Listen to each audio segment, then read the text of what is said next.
So, good evening, friends. Welcome to the India Power Talk. I am glad that many of you have sent very encouraging messages on the previous talks.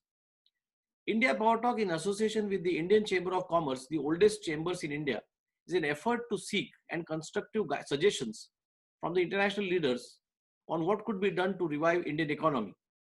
We would be, as mentioned, we would be inviting entrepreneurs, economists, professors, investment bankers, scientists, lawyers, chartered accountants, and professionals having experience from diverse sector who could contribute on the subject. As mentioned in my last talk, the global lockdown due to coronavirus continues to bleed the economies of several countries. However, fortunately, in comparison to the other countries, we in India have been successful in preventing the spread and also the death toll substantially. A question is, how do we rise from here and maybe seize this opportunity and try to become a significant part of the global economy, not just in manufacturing but also in services. I guess we may also have to look at several alternate avenues and explore opportunities. One such avenue is blue economy. India has vast coastline of around 7,517 kilometers and land frontier of around 15,200 kilometers, which needs to be fully tapped. And to talk on this blue economy and the opportunities, we have today a distinguished and well-recognized Mr. Sunil Muralidhar Shastri from London. But before I ask him to speak, let me give a short introduction of our speaker today. Sunil Muralidhar Shastri is a consultant, expert and speaker in ocean and environmental governance for over 3 decades. He found his passion in PASEM in Maribus in 1982 under the tutelage of Elizabeth Mann Borges and has since made it his mission. He is best known internationally for his masterclass in ocean and environmental governance and for his erudite analysis and candid opinions. Sunil has attended the Indian Institute of Technology, Kharagpur, International Ocean Institute, Aken Technical Institute, Dalhousie University, London School of Economics, and Harvard Kennedy School, supported throughout by the prestigious scholarships. In past, Sunil has been an academic and researcher in marine and mining engineering and environmental policy. He has been in UK since 1988. Long career. We once again welcome Sunil on this India Power Talk. A blue economy in India. The blue economy, which consists of economic activities dependent on marine resources, comprises 4.1% of the India's economy as reported by the government. However, it appears that this number has been underestimated as a lot of economic activities relating to blue economy goes unreported. As an expert on the blue economy and having taught this subject for over 3 decades, so could you give a very broad perspective about global blue economy and also about India? That ocean is 70% of the Earth's surface area. But that's only one way of looking at it. If you look at the living space in the ocean, it is 99%. Is 90% of all trade is by the sea. The world produces 100 million tons of fish, that is capture fishery, and 50 million tons of mariculture. Much of it is in the coastal region.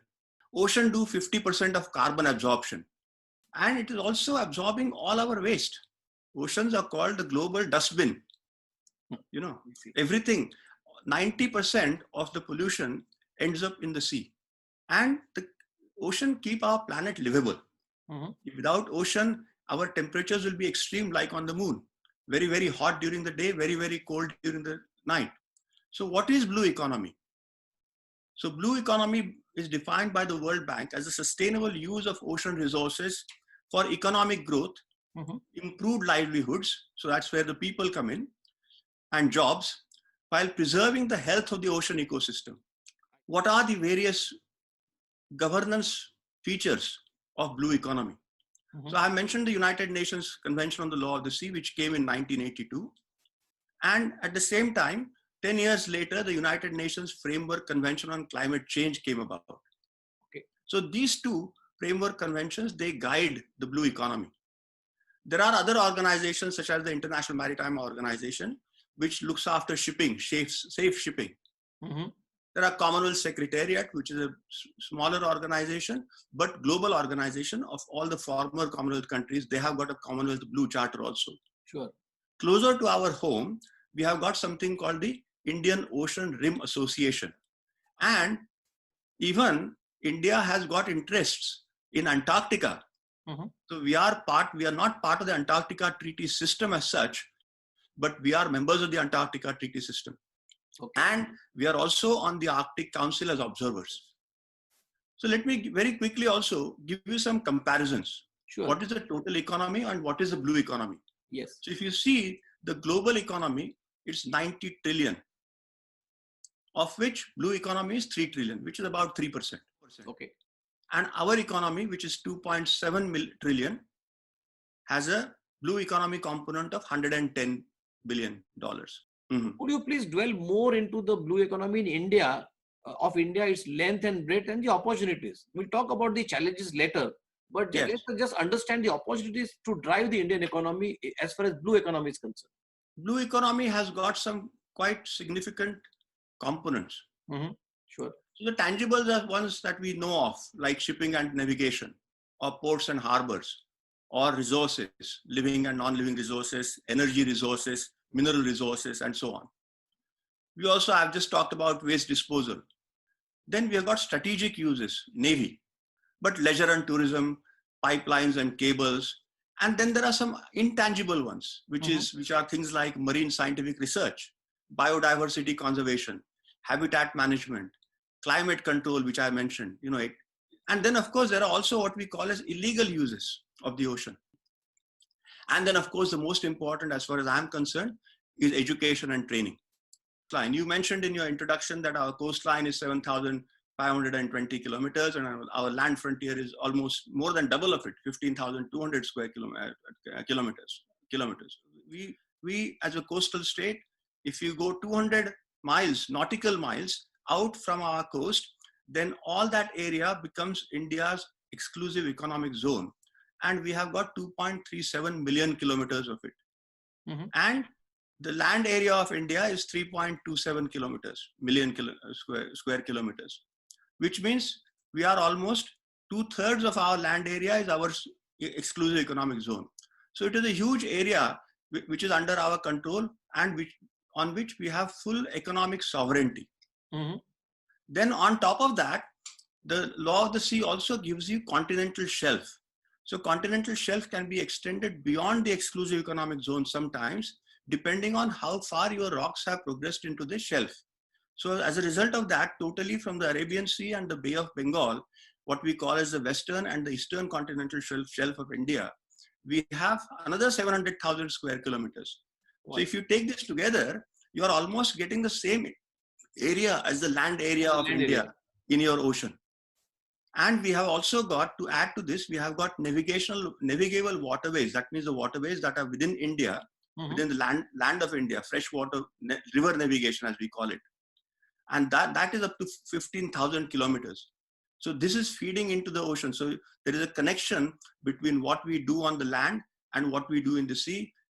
As I've said, because all the waste goes through the sea, it goes through the rivers. So similarly, transportation also can go from rivers up to the sea mouth and up to the seaports. Boundaries, we have got maritime boundaries with Bangladesh, Indonesia, Maldives, Myanmar, Pakistan, Sri Lanka, and Thailand. We have got 12 ports in India, 12 major ports. Total goods handled by all 12 of our major ports is 700 million tons per year. Now, just to put it in perspective, this is exceeded by Shanghai alone or Singapore alone.